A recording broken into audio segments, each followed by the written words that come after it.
One, I just want to say I'm very, very thankful for everyone that came out.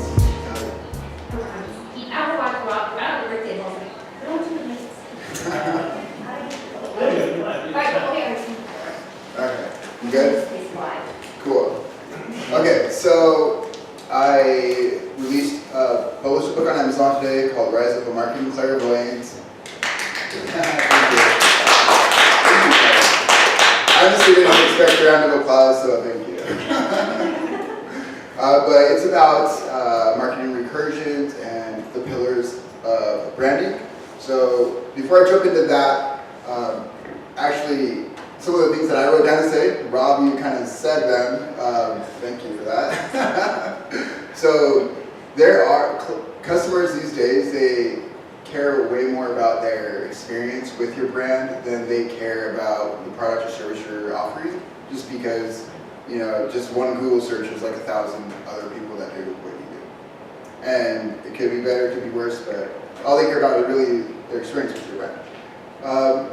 And one of my purpose in life that I realized that I had, and I've been thinking about this for like a while, at least over 10 years, is what do I want to do with my life? And what I realized I wanted to do was to make as big of an impact as I can on the world.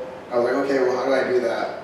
Then eventually, finally, after a long time, I realized that I need to help other people increase their impact, and then therefore my impact would have been increased. And I tried different things like multi-level marketing and just business consulting, being like their, shoulder to cry on or whatever.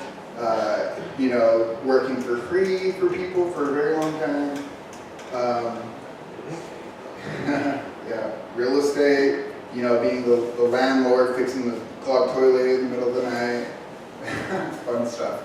But anyway, so I was just like, okay, who are the people that are making the biggest impact? And it all really is like, in my opinion, entrepreneurs, educators, people that are trying to solve the world's problems, pretty much, and then teach the next generation. So I came up with like this book, and then a few other options to help people make their impact greater. So yes. Anyway, I'm going to go into like the branding pillar, or the pillars of branding, and what they are. There's this thing called a brand ecosystem, and a long time ago, actually, when I very first met Zoe. We're gonna do the brand. We're gonna do the what's it called, the business ecosystem. Or biosphere. Yeah, we have become like big deals for like why? Yeah. Yes. We're working on that. Yeah. Working on it. Yeah. So what is a brand ecosystem? These days, everyone has their own like preferred ways of channels of communication that they use, whether social media or traditional like phones, email, text, and everyone consumes media in their own way, like YouTube or blogs, articles, things like that. So as a brand, you want to reach as many people as you can in their preferred channel of communication. And yes, so the pillars of branding are, first we have our website, which is really going to be the home base of your brand itself, like its presence online. That's where people are going to go to. They can check out, they can look at testimonials, they can look at just your services, community, involvement, things like that. And it just kind of gives you a presence, legitimacy. Like when you see like people like, oh, email me at Gmail or whatever, it's like you couldn't afford like your own name, it's like $10, but whatever. So there's the website. Then we have the blog, which is the main purpose of the blog is to be the central hub. It's what captures emails. You're giving free value out to people. You're pretty much just writing your own like news articles about whatever it is that you want to bring awareness to. And it also helps with just ranking, SEO, pushing your website up so when people are searching for it, when people are searching for your services or brand, for example, like pet grooming in Salt Lake, that person is like a red hot lead because they want to talk about it right now. That's why they're searching for it. So branding will help push not branding, but blogging will help push your website up with SEO. So we have website, we have the blog that we mentioned, then we have email marketing. Have you guys heard of Grant Cardone at all? He was here last week. Mm-hmm. So he's a sales coach and a real estate guru, if you will. And I really like him a lot. He talks about sales a lot. And one of the things he says, he has his own sales university or whatever. And he says you're never gonna be able to close every single deal, which all of us being entrepreneurs, we kind of get that already. Like you offer or pitch your service to someone. But he said what you can do to increase your sales is to raise the certainty in your solution. So if they have any doubts, clear it out. Just raise that certainty to as high as you can. Sometimes that means you gotta break down your payments into, or your compensation into payments, or milestones, or just results-based compensation, whatever it is to ensure certainty in the solution you're offering. And then the other thing he said was to give them room to breathe, and even if that means you have to follow up. And I'm sure you guys probably heard this before, but a lot of the goal or the money's made normally after the fourth or fifth time you talk to the person. So you got to give them room to breathe, raise certainty. There's a ton of different types of email marketing campaigns people can use. Just one that's really simple and basic that a lot of people use, just like a newsletter, a monthly newsletter. But then there's also a short-term emotional sales funnel where they're getting an email a day because they just signed up. You're trying to push them towards a webinar, product, service. There's the nurturing email campaign where they're getting one email a month because they haven't interacted with you in a while. So you're just kind of checking in. You never know when you're going to change, especially for higher ticket items, right?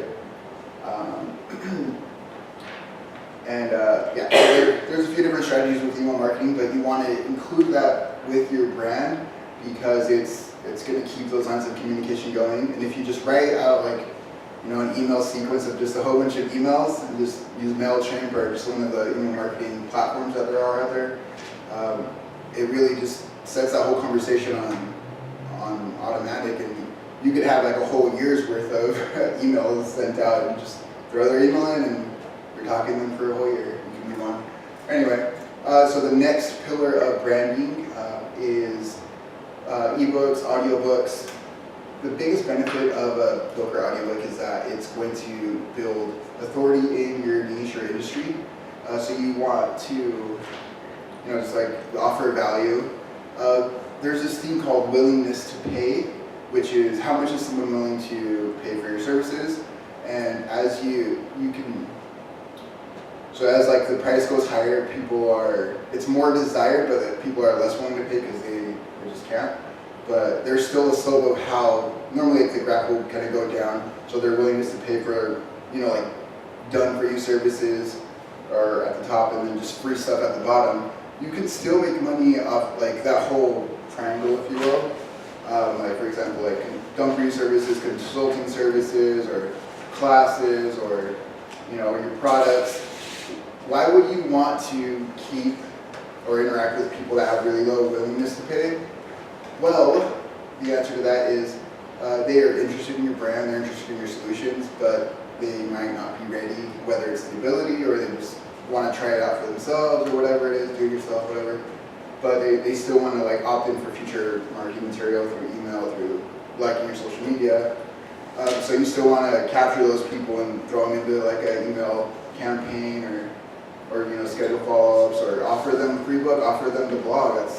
It's free info. So you're still capturing those really low willingness to pay customers and kind of pushing them up to figuring out what it is that is causing them not to be willing to pay higher. It just gives you an opportunity to have more time with them if you capture those early people. The next pillar of branding is offering online courses, and it can be paid courses, it can be free courses. But really what that does is, again, it establishes you as an opinion leader or thought leader in your industry. People are going to go to you. You may have heard the term inbound marketing or magnet or attraction marketing, where you're positioning yourself as the go-to person in that field through your brand, blogs, videos, courses, whatever, books. people will start looking for you. But in the meantime, just remember that inbound marketing is important, but it does not replace like outbound marketing or outbound sales, which is like cold calling, cold emailing, advertisements, things like that. They both need to be happening together. The inbound marketing is more like think of like the turtle in the hare race. It's like the turtle, you're slowly building authority, and then the hare would be just Google AdWords and Facebook ads, things like that. You're just jumping to the very top of Google or to whoever your target audience is in Facebook or Instagram. Yeah, so online courses, another really cool thing about online courses is that it's like the future of technology in my opinion. And that's why I started Sparkki with Rick right here. You can be with every single student every step of the way. So for example, me right now, I'm instructing all of you like an instructor-led course. If you stop paying attention for a sec, I'm not gonna know. You can ask, but you most likely aren't gonna ask. And then if I just drop like a key point in like say the test I'm about to give you, surprise, you're not gonna know, and I won't know that you didn't know, and now you're kind of just like screwed. You're like, what did he say? Like, can I copy your notes? But with online courses, you can kind of see where each think of like on a track like where each person is. Like you'll have like the overachievers that get something done one day, the procrastinators. You can kind of see where they get stuck at, and then just directly message them. So you gotta have time with each person. Well, that's what it feels like to the student. Anyway, so the online courses are another way to monetize and capture a section of that willingness to pay from your audience. And you can cross-promote them, like cross-promote your blog, brand, or courses, book. And actually, the next pillar of branding is podcasting. The biggest benefit, in my opinion, of podcasting isn't necessarily monetizing, but it's like a radio station, like your own radio station. You can direct the traffic where you want. You can be like, hey, tell me what you think about this new product that, hey, spoiler alert, I was thinking of offering this in like a month or so. You can track like their engagement, if they like it, if they don't like it, and you can promote new stuff. So it's pretty much you're like managing the attention of your audience live, and it's the biggest benefit of that, like I said, is just like bringing attention to the other projects or other areas of the ecosystem. So just to recap this part, the pillars of branding that I've explained are having your website as your central hub, having your blog as where it's going to capture emails and offer free value, capture those who have low willingness to pay people, promote your stuff, it's pretty much free advertisement.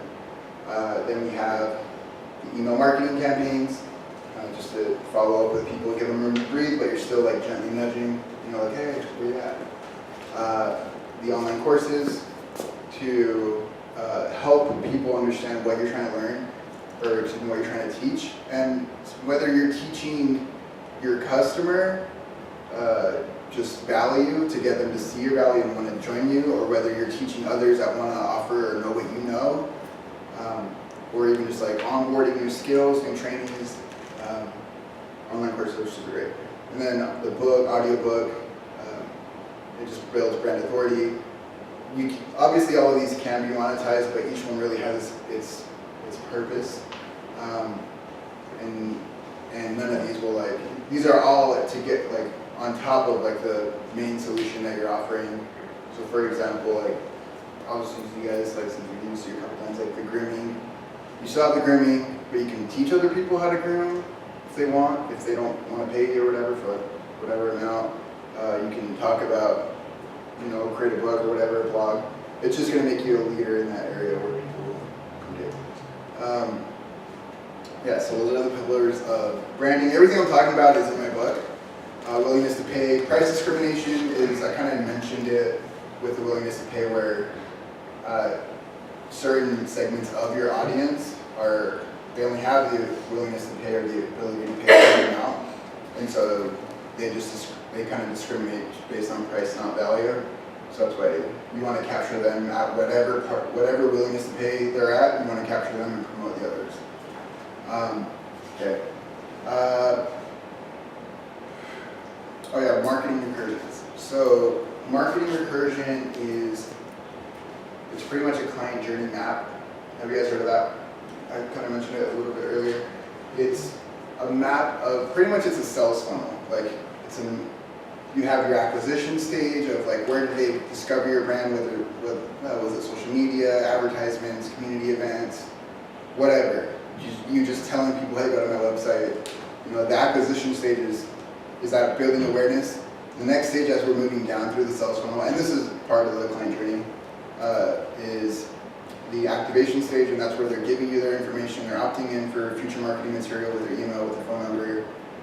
Then we're going to the next stage, which is retention, and that's just like they're going to consume your content, blogs, courses, whatever it is that you have. Like, so what do they do when they're on your website? What do they do when they're looking at your social media? And then all of that's going to be pushing them down to the revenue stage, which you're obviously monetizing the impact that you're making on their lives. And then lastly, the most important one is obviously the referral, that's like most businesses, referrals are like their number one stream of new clients. So marketing recursion is we're starting with the desired outcome first, which is the referral, and then we're working back from that. So what needs to happen for them for a customer to refer someone else? Well, they need to be successful with whatever it was that they started interacting with in the first place. If it was something free, it's really easy because they just got free value. If they're paying for something, you want to make sure that they're successful in whatever exchange it was that you made with them. So before they get to referral, they obviously have to pay. So we're basically working backwards. In like computer science and math, like recursions are loops but backwards, and it helps, and you can create different types of functions. And I guess like, I don't want to get too technical, but I'm sure you guys have heard of like loops and like if and then statements. So like if this doesn't happen, in order to make it a loop, like if this doesn't happen, start at the top again. And then once it goes through where whatever conditions are met, then it stops. A recursion is just the same thing, but the loop is going backwards. And so as I learned to software engineer code, all that, I started realizing that there was ways that you could apply some of those concepts to marketing. And then I was like, where is there a loop in marketing? And then the sales funnel, which just goes to the referral and started back over. So I was like, look, what are the benefits of doing marketing recursion and going backwards, starting with the desired outcome? Is you can find areas where there's deterioration in the client experience. So if like they pay you, but it takes a long time for you to deliver the service, for example, those are things that are going to deteriorate the client experience. And so doing marketing recursion will let you see like going through each stage of the funnel, what's going on, what's going through their head. A client journey map is basically that sales funnel, but you're also including the psychographics, which a lot of people know about demographics, which is like the facts, like, we're all in Salt Lake County, we're all like millennial age, for the most part, we're young or whatever, like just the demographics, like men, women, incomes, things like that. Psychographics are more of what does your audience, how do they see themselves, how do they think, what are their guiding quotes. So for example, like does your audience, are they the type of people that want to keep up with the Joneses, or are they, do they see themselves as leaders, do they see themselves as people that want to make an impact, or whatever it is, like do they see themselves as like, like people with, cute dogs, or whatever it is, right? And then you have like their guiding quote. Like for example, my guiding quote is whatever it takes.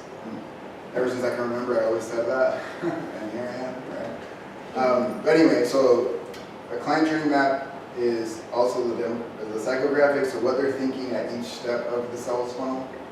And market recursion is, so there's actually three main benefits of using them. One is finding out where their experience is deteriorating, finding platform leakage, which just means you have your ecosystem or your brand people are going through it, and if there's anything that like causes them to stop or like to go out of the system to look for the solution somewhere else, that's leakage. So let me give you an example. eBay or Amazon. You go on there, you do some research, you see that there's an item you really want to buy, but then you're like, I want to see if anyone locally has it, so let me just check KSL real quick. Oh, someone has it and they're like 5 minutes away. I just left Amazon's platform and I leaked out of Amazon's platform. Now I'm just finding the solution with someone else. With marketing recursions, you can see where there's areas of platform leakage. And the third one, I don't know what to do right now, honestly. Let me read my book. Oh man, I cannot recall the third one. But anyway, look, obviously it's not as important as like the two big ones, which are finding platform leakage and understanding where the experience is deteriorating. So anyway, I wanted to share that with you. I'm going to give you guys all a copy of my book. So if you guys would be ever so kind to just give me a review, honest review. Like, it's really hard to make my feelings get hurt. So yeah. Anyway, that was, I guess, I just want to make sure that I kind of listed everything on here. Let's see. Yeah. Content. First word was content. Anyway, thank you guys. I appreciate it.